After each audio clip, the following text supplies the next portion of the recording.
Magandang buhay, our beloved viewers. Welcome to our podcast for today, Reading Between the Lines, Unpacking Dead Stars in the 21st Century, where we explore the depths of literature and dissect the fineness of storytelling. I am your host, Mike Christopher Palermo. And I am your co-host, Mishka Perlada. And I'm Kara Ross, and we are excited to discuss our thoughts and experiences with you. In this episode of our podcast, we are going to tackle about the story of a forbidden love. What about it, guys? What do you think of this literary genre, forbidden love? I think forbidden love has always been an iconic genre for literature, and it influenced us, the works, the literary compositions throughout ages. And especially for me, as a part of the growing youth, this literary genre has a significant influence on our self-review. And the fact that February just passed, it's important to look back into our past and in order to look at ourselves today. For me, forbidden love is like being addicted to something. It feels good at the time and gives you pleasure, but there's no good that can come from it. Oh my god, I agree on that. That's the main reason why others are opposed to it, whether it's family, society, or both. I heard people sometimes experience forbidden love simply by falling in love with someone that others do not think they should be with. And that's unfortunate. Forbidden love has been long written about, with the most famous story, Romeo and Juliet. Have you guys known about that? Yes. Oh. But Shakespeare did a very great job in depicting that topic. Like Cassandra Clare said, which is one of my favorite quotes, but my mind knows the difference between wanting what you can't have and wanting what you shouldn't have, and I shouldn't want it. Yes, I can. Yes.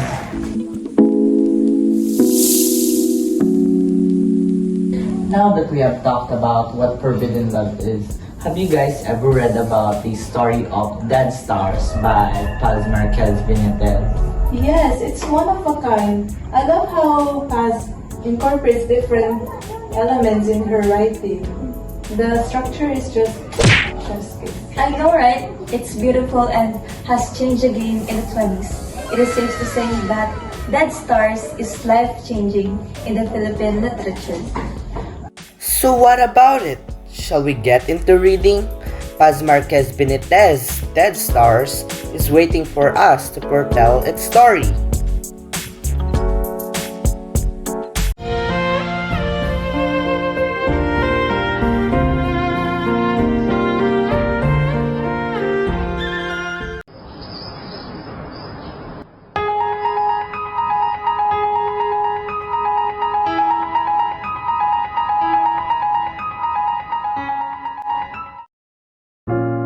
Love had never felt so alive lately.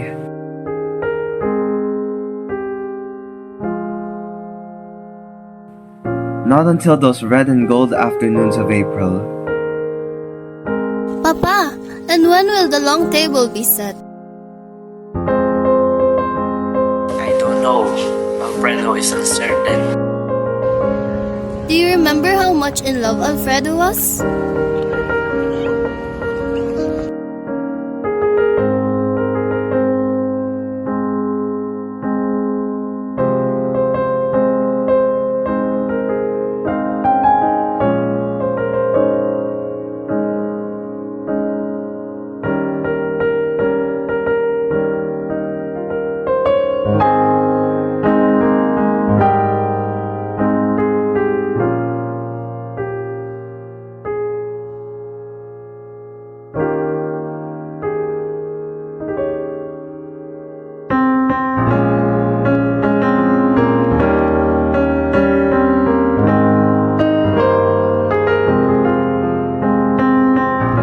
pleasant day, Mrs. Del Val.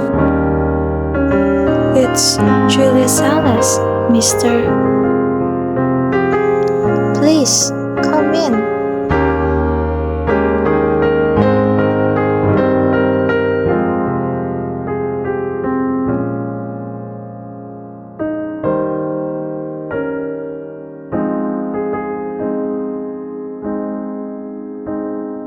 Flowers, serenades.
So, all these years.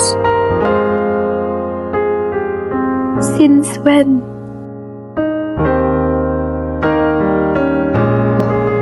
Are you tired of me, Mr. Salazar?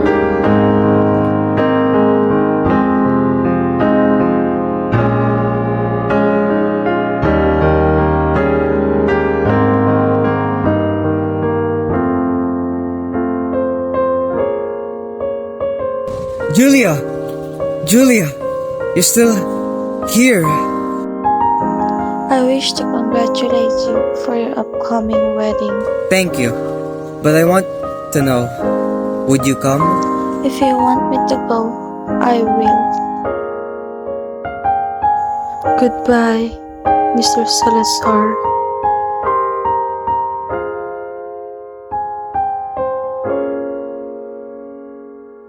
It's hard to choose between something you wanted to do and something you have to do. My heart beats for Julia, but this somehow belonged to Esperanza.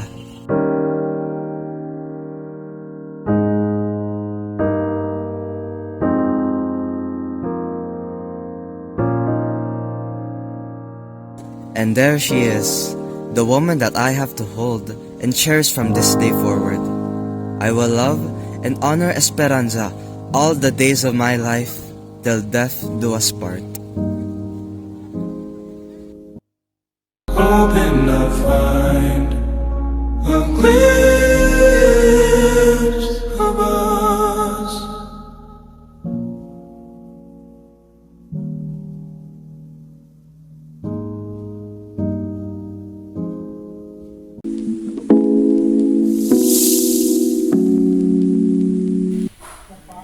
Through the open window, the air steeped outdoors passes into his room, quietly enveloping him, stealing into his very thought.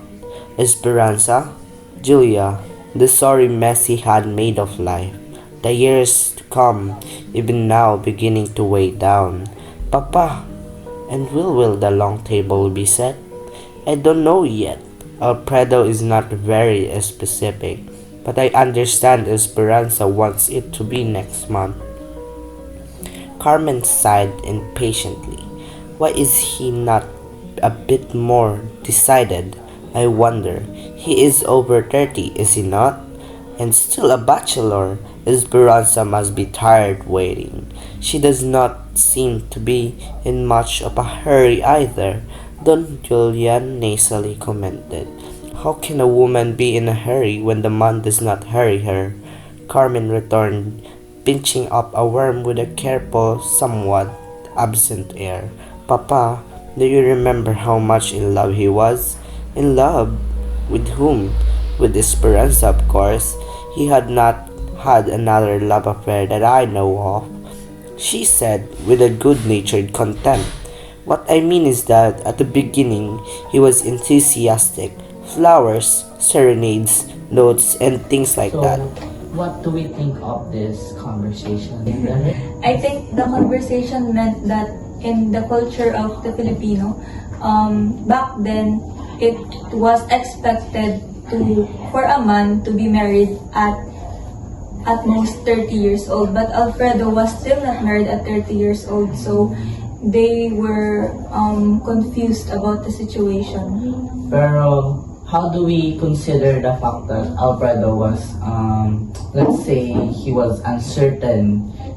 At first, he was, Very serious. yes, he was very serious. Gustong-gusto niya. He was in love. He was giving flowers. He was If giving. he wanted to be with. Yeah. But now he was like very cool with Esperanza, and now that Esperanza wants to be married with Alfredo in just a month, Alfredo became uncertain. I wonder what was the reason of this? Like, how did it come to that point?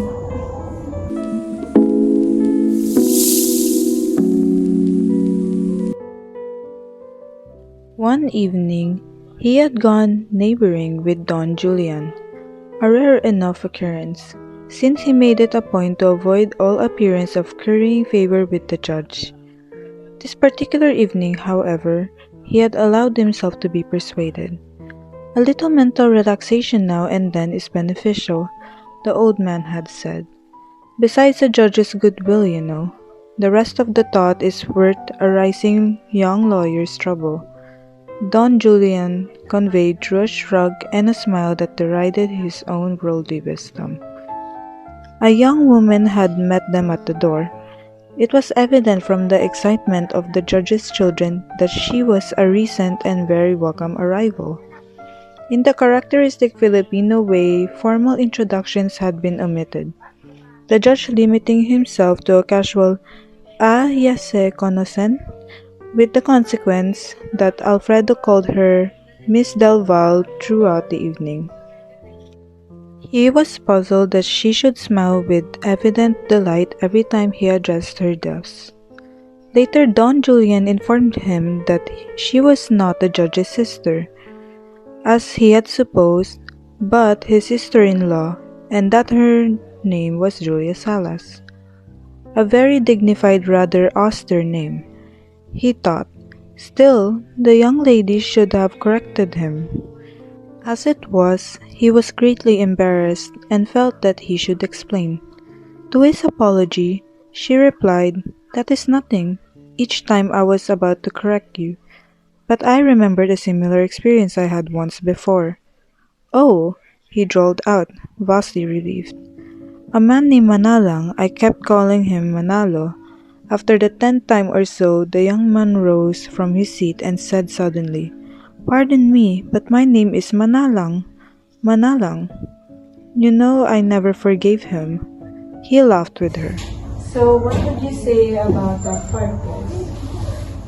I think their first meet was very chaotic as Alfredo kept calling Julia the wrong way, and yun. It was very chaotic.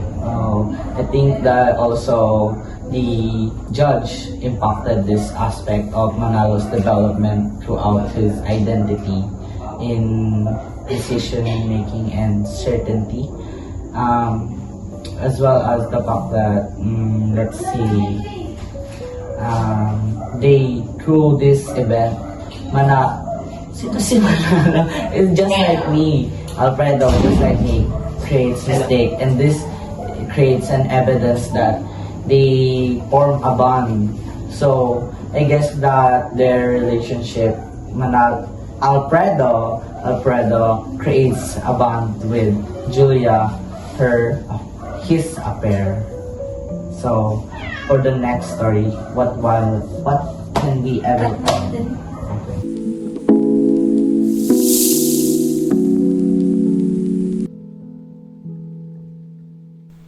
"I had been thinking all this time that you had gone," he said in a voice that was both excited and troubled.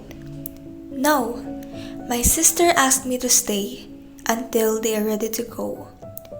"Oh, Is the judge going? Yes. The provincial docket had been cleared, and Judge Del Val had been assigned elsewhere. As lawyer and as lover, Alfredo had found that out long before. Mr. Salazar, she broke into his silence. I wish to congratulate you. Her tone told him that she had learned, at last, that was inevitable. For what? For your approaching wedding. Some explanation was due her surely, yet what could he say that would not offend? I should have offered congratulations long before, but you know, mere visitors are slow about getting the news, she continued. He listened not so much to what she said as to the nuances in her voice. He heard nothing to enlighten him, except that she had reverted to the formal tones of early acquaintance. No revelation there, simply the old voice, cool, almost detached from personality, flexible and vibrant, suggesting potentialities Now, what of can you tell about the scene where Julia Salas congratulates Alfredo?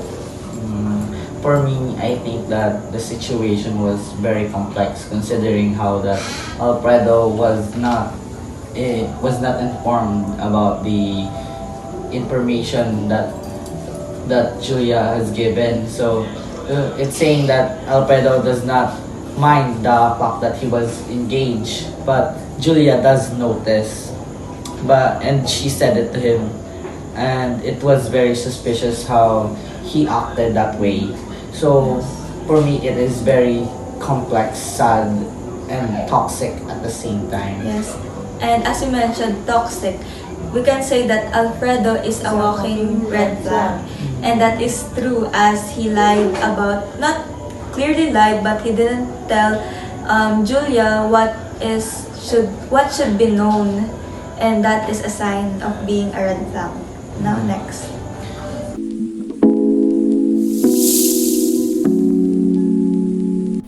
Somehow or other, he had known that he would find her house because she would surely be sitting at the window.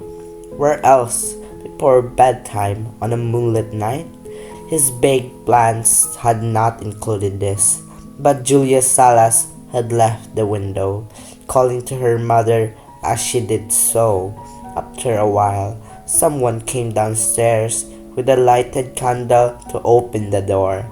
At last, she was shaking her hand. She had not changed much, a little less slender, not so eagerly alive, yet something had gone. He missed it, sitting opposite her, looking thoughtfully into her fine dark eyes. She asked him about the hometown, about this and that, in a sober, somewhat meditative tone. He conversed with increasing ease, though with a growing wonder that he should be there at all. He could not take his eyes from her face. What had she lost, or was the loss of his? Gently, was it experimentally? He expressed her hand at parting, but his own felt undisturbed and emotionless. Did she still care? The answer to the question hardly interested him. So all these years? Since when? He had been seeing the light of dead stars, long extinguished, yet seemingly still in their appointed places in the heavens. An immense sadness as a loss invaded his spirit, a vast homesickness for some immutable refuge of the heart, far away, where faded gardens bloom again, and where live on in unchanging freshness the dear, dead loves of vanished youth. Ang ganda. I think that was beautiful. The idea of dead stars, how we look into the past, yet it is already dead. So, connected about the dead stars, scientifically speaking, there are a lot of dead stars in the sky, but we do not know that it is dead yet because time doesn't reach us yet. the light is still shining, but as far as we know, it is already dead considering the proper activity or the movements of the stars. So considering that to the point of the story, there was very complex things that happened there.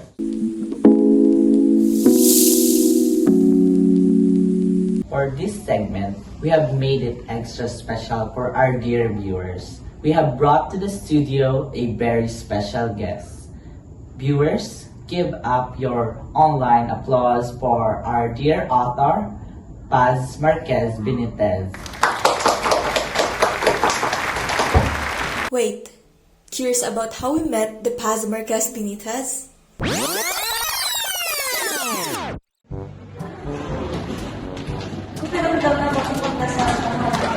Yung ba yung katulad sa mga essay kaya na ating iposa sa